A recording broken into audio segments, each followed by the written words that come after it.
اعوذ باللہ من الشیطان الرجیم، بسم اللہ الرحمن الرحیم۔ تمام دیکھنے سننے والوں کو میری طرف سے باادب السلام علیکم۔ جب میں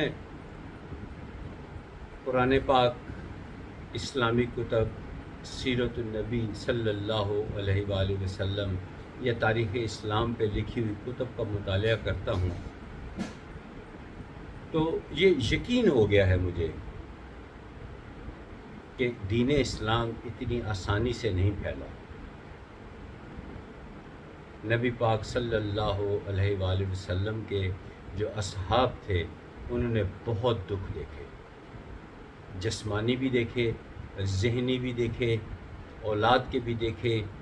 ایسے موقع آئے، ایسے غزوات آئے کہ باپ بیٹا ایک دوسرے کے سامنے آ گئے، لیکن دین حق کا ساتھ دیا، دین کو نہیں چھوڑا۔ تو جسمانی تکالیف تو ان گنت دیکھیں۔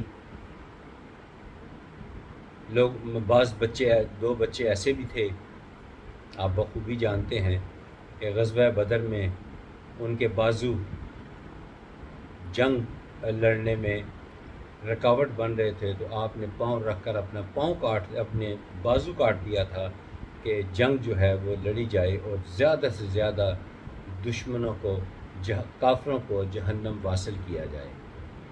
جب سختیوں کا ذکر کیا جائے اور حضرت بلال حبشی رضی اللہ تعالی عنہ ان کا ذکر نہ کیا جائے تو میرا خیال ہے یہ تاریخ نامکمل رہے گی، واقعی نامکمل رہے گی۔ جب آپ غلام تھے، آپ کی ماں اور باپ وہ بھی غلام تھے، ان کے ماں باپ بھی غلام تھے، اس سے پیچھے تاریخ خاموش ہے۔ بہرحال یہ طے ہے کہ آپ غلام در غلام در غلام تھے، ہاتھوں میں بکتے رہے۔ بہرحال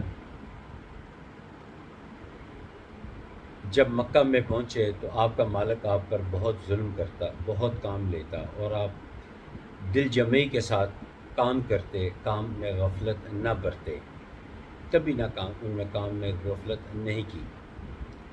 لیکن قسمت نے ساتھ دیا اور آپ کے کان میں یہ آواز پڑی کہ ایک نبی آئے ہیں جو پیار کرتے ہیں، مکہ میں کھلا کرتے تھے، ان پہ نبوت آ گئی ہے، انہیں نبوت عطا ہوئی ہے۔ تو آپ بہت خوش ہوئے اور بغیر دیکھے، مطلب سامنے آئے بغیر آپ نے دل میں ارادہ کر لیا کہ وہ مسلمان ہوں گے۔ جب آپ کے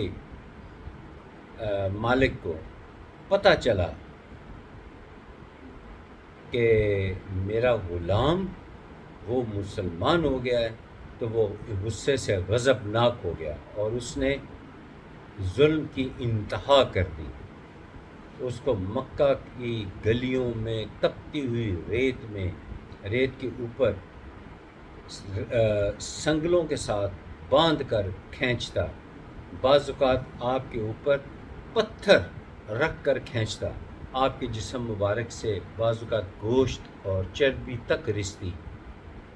ان کے ظلم کو دیکھتے ہوئے لوگ اپنے کمروں کے دروازے بند کر لیتے، پریشان ہو جاتے، لیکن آپ کی زبان مبارک میں ایک ہی لفظ ہوتا تھا، آہد آہد آہد۔ ایک دفعہ تو اتنا ظلم کیا اس کے مالک نے اور اس کے نوکروں نے کہ عین ممکن تھا کہ آپ شہید ہو جاتے، کہ اس موقع پر حضرت ابوبکر صدیق رضی اللہ تعالی عنہ وہ تشریف لائے۔ انہوں نے پوچھا، یہ تم اس پر غریب غلام پر اتنا ظلم کیوں کر رہے ہو؟ اس ظالم مالک نے کہا، یہ غلام تمہارا کیا لگتا ہے، تم کیوں اس کے بارے میں پوچھ رہے ہو؟ تو حضرت ابوبکر صدیق رضی اللہ تعالی عنہ جو بڑے حلیم طبع تھے، بڑے تحمل سے جواب دیا کیا تم اسے فروخت کرتے ہو؟ تو اس نے کہا اگر مناسب پیسے ملے تو میں فروخت کر دوں گا، ویسے اس میں رہ ہی کیا گیا ہے۔ بہرحال جو مول اس نے مانگا بہت تھوڑی ساری بہتاؤ ہونے کے بعد طے ہو گیا اور وہ رقم ادا کی، اور آپ عزت آبرو کے ساتھ سہارا دیتے ہوئے حضرت ابوبکر صدیق رضی اللہ تعالی عنہ کو اپنے ساتھ لے گئے۔ جب لے کے گئے تو وہ مالک، وہ ظالم مالک اس رقم کو دیکھ کے خوش ہوتا کہ کیا ابوبکر صدیق کو اتنا ذہین حکمران کہا جاتا ہے، لیکن آج گھاٹے کا سودا کر ہی لیا نا، آج گھاٹے کا سودا کر لیا، آج لٹ گیا۔ اس غلام میں اب کیا تھا؟ جبکہ حضرت ابوبکر صدیق رضی اللہ تعالی عنہ آپ اپنی قسمت پر نازاں تھے کہ میں نے ایک بہت بڑا فیصلہ کر لیا، بہت بڑا سودا کر لیا۔ آپ نے سب سے پہلے تو اس کو آزاد کیا، اور زخموں سے چونکہ آپ چور تھے، آپ اسے اپنے گھر کے تاریخ میں لکھا ہے کہ گھر کے پچھلے دروازے، پچھلے کمرے میں رکھا، اور نبی پاک صلی اللہ علیہ وآلہ وسلم کو اطلاع دی۔ آپ مڑے اور آپ بھی ساتھ چل پڑے۔ نبی پاک صلی اللہ علیہ وآلہ وسلم اور حضرت ابوبکر صدیق رضی اللہ تعالی عنہ وہ جو اس جگہ پر پہنچے، اور وہاں پہ آپ نے حضرت بلال رضی اللہ تعالی عنہ ان کا دیدار کیا، ان کو دیکھا تو بے اختیار نبی پاک صلی اللہ علیہ وآلہ وسلم نے حضرت ابوبکر صدیق رضی اللہ تعالی عنہ سے پوچھا کیا یہ سودا میرے ساتھ کرتے ہو؟ تو حضرت بلال رضی اللہ تعالی حضرت ابوبکر صدیق رضی اللہ تعالی عنہ نے باادب ہو کر فرمایا آپ پر میرے ماں باپ بھی قربان ہوں، میں تو اس کا سودا کر چکا ہوں، قیمت ادا کر چکا ہوں، یہ بھی آپ کا، میں بھی آپ کا۔ بہرحال آہستہ آہستہ آپ شام کے وقت آپ کو کھلی فضا میں لے کر باہر آئے، اور آپ کی طبیعت کچھ سنبھلی، آہستہ آہستہ آپ کی طبیعت صحت ٹھیک ہونے لگی، آپ کو نماز سکھائی گئی، آپ نے نماز پڑھنی بھی شروع کر دی۔ جب آپ نے اتنے ظلم سہ لیے تھے، اب باقی ظلموں کی انہیں پرواہ نہیں تھی، یعنی یہ خوف نہیں تھا کہ اب مجھے مکہ میں کوئی چھیڑے گا، کیونکہ اب تو میں آزاد ہوں، سب دنیا کو پتہ چل گیا کہ میں آزاد ہوں۔ ایک دفعہ حضرت ابوبکر صدیق رضی اللہ تعالی عنہ بکریوں کا دودھ دھو رہے تھے، تو کسی بات پر آپ نے حضرت بلال رضی اللہ تعالی عنہ ان کو آواز دی، تو آپ یکدم چونکے، تو حضرت ابوبکر صدیق رضی اللہ تعالی عنہ نے آپ کو ٹوکا کہ اے بلال اس طرح چونکتے نہیں، یہ اچھی عادت نہیں ہے، اپنی اس عادت پہ قابو پاؤ، اب تم غلام نہیں ہو، اب تم آزاد ہو، گھبرایا نہ کرو۔